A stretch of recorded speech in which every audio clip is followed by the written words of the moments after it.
estaba viendo que el motivo de la celebración es la independencia griega y supuestamente cómo une los Estados Unidos con Grecia y las cosas que han hecho juntos. Entonces lo llaman un holiday nacional que quieren para que las personas de los Estados Unidos celebren, porque dice que los Estados Unidos tenían muchas raíces con cuestiones griegas y llaman a que ese día sea un día que se pueda hacer y celebrar con festividades y diferentes cosas en marzo 25.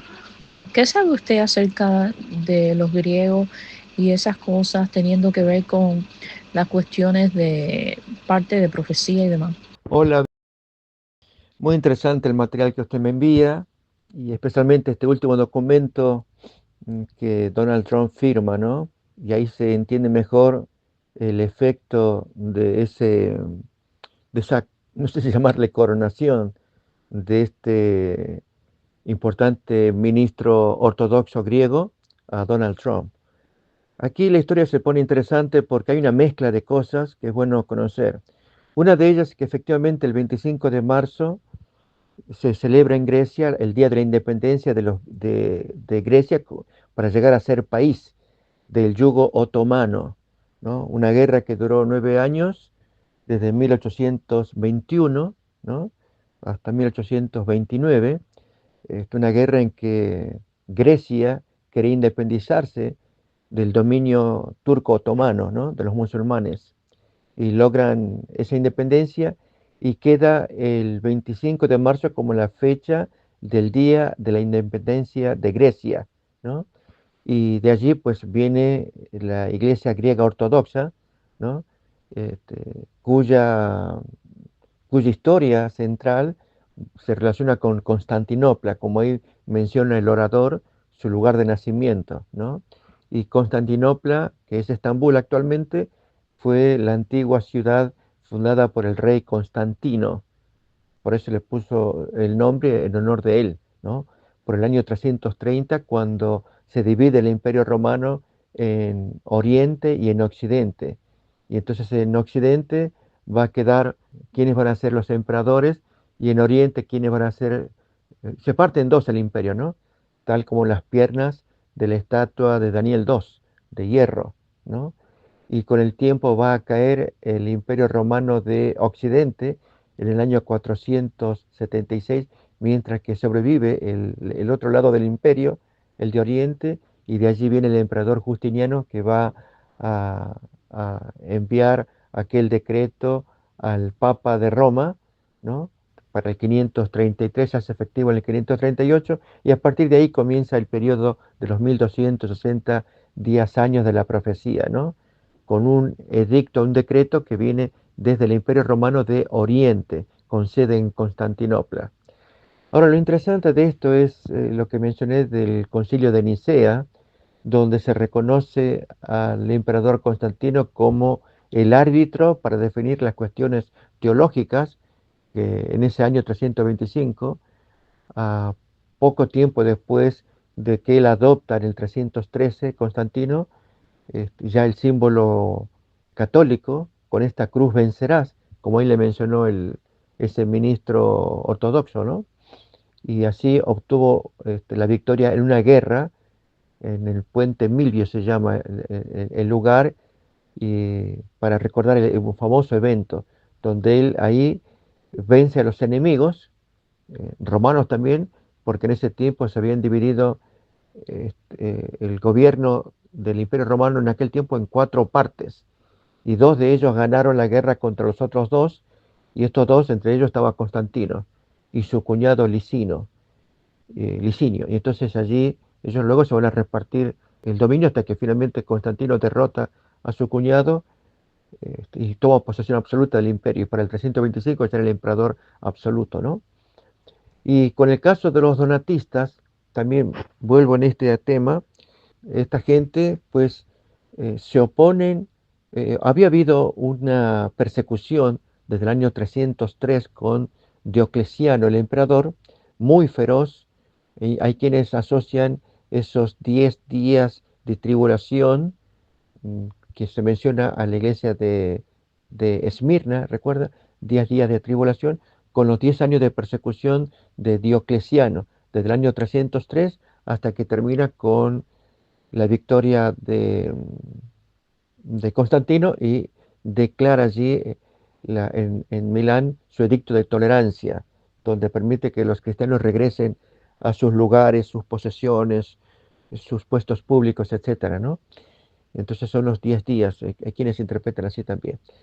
Entonces, en ese tiempo de persecución de Diocleciano, hubo pastores, líderes de la iglesia, católicos, que cayeron en apostasía, adorando los ídolos falsos, entregando Biblias para que sean quemadas. Una cosa muy triste, se les llaman lapsi, que significa caídos. Y terminada la persecución, gracias a Constantino, ya por el 311 comienza el conflicto en el norte de África y los donatistas. Y es que esta gente rechazan a un obispo allí en el norte de África, ungido, ordenado por un lapsi.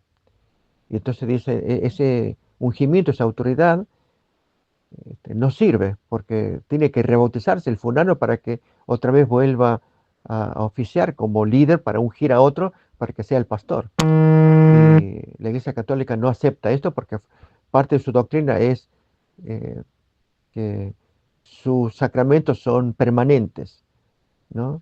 Para fortalecer el concepto de que lo que Cristo determinó en Pedro al ordenarlo como supuesta roca en la cual se edifica la iglesia, entonces eso es inamovible. Tanto su ordenación, su obra, a pesar de que caiga en apostasía, una cosa muy triste de las doctrinas católicas. Y entonces la gente de Donato rechazan ese tipo de ungimiento, de ordenación, producida por un caído, y por lo tanto se produce una grave discusión y que hacen intervenir a la Iglesia Católica y luego al emperador para que zanje el tema. Y el emperador trató de mantener la conciliación, pero no hubo caso. Los donatistas eran muy severos, muy estrictos religiosos. Y por ahí viene el conflicto que se siguió por años. Y es la validación de los caídos no bautizados para seguir con autoridad, ¿no? Que nosotros queremos lo mismo. Tienen que rebautizarse si hay gente que cayó en apostasía, ¿no? Para que luego vuelvan a ocupar puestos, si es que los ocupan, como pastores otra vez, ¿no? Y la Iglesia Católica era muy relajada en ese sentido. Por eso, en esta ceremonia que se mira en el video, que lo nombren a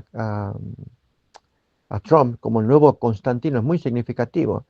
Muestra el apoyo de las iglesias alrededor, empezando con esta griega, de los ortodoxos, y el resto de coros de iglesias. Hace acordar la época de Constantino, ¿no? La adhesión, allí todo el mundo a favor de Constantino, porque él terminó con la persecución, y los donatistas, que eran los opuestos. Si bien ellos se oponían por motivos locales, regionales, es decir, los problemas que había en sus iglesias del norte de África por causa de los lapsi, que no estaban rebautizados, ni habían confesado, ni habían admitido, ni abandonado su pecado, pero ocupaban los mismos puestos y autoridad y privilegios, etcétera, ¿no? Y eso fastidiaba muchísimo a esta gente del norte de África, mayormente con orientación donatista frente a la relajación católica, ¿no? Y en nuestros días los adventistas tienen que caracterizarse, por eso yo decía, ¿no? Las cinco vírgenes prudentes, que ellas aderecen sus lámparas, porque esto cada vez se vuelve peor, y sobre todo pensando en hay una publicación de la revista adventista, bueno, pseudo adventista Magazine Spectrum. Es gente liberal, realmente progresista, ¿no? Pero adventistas. Y hay allí en uno de sus artículos 8 ponencias de líderes adventistas apoyando a Trump, ¿no? Que es el nuevo salvavidas de Estados Unidos, ¿no? Pero así como van las cosas, esto cada vez se pone peor al compararlo con Constantino, y si estos 8 o más apoyadores de Trump, adventistas, no logran verlo, y va a pasar con muchos hermanos adventistas trumpistas, lo mismo, ¿no?